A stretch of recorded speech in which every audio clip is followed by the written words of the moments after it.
I clearly remember the night before the ship sailed in. There was a huge full moon, and my sister said everything would be bigger and better because the Americans would be here soon. She was joking, but I believed that life would be like films. Everyone would be glamorous and wearing fabulous clothes. The first few weeks were quite dull. Duffel-coated people taking part in C&D marches, sailors in uniform everywhere. The ship was grey, as were the submarines, and the big cars looked out of place in our narrow streets. On the positive side, our mothers just loved the charm of the sailors, who would hold doors open for them and say, "After you, ma'am." As the weeks progressed, the families arrived. My dreams of film star fashions were shattered.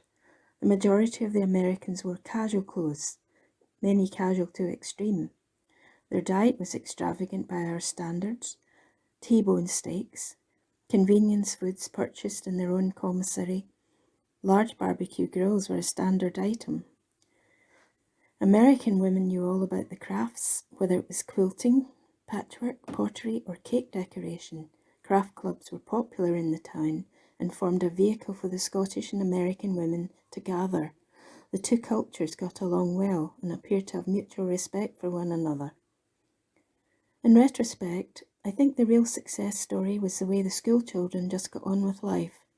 There was probably an American in every class. Initially, this was a novelty. There was no special provision for the children, no fuss, no mention that they might be homesick, and no special welcome. They were amazed by our school uniform, but seemed to wear it with pride.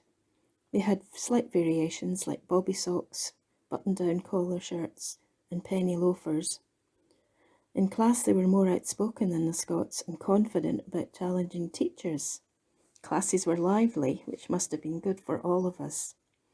I feel that the mix of cultures was good for both groups. I think the Americans did influence us, and I'm sure we influenced them.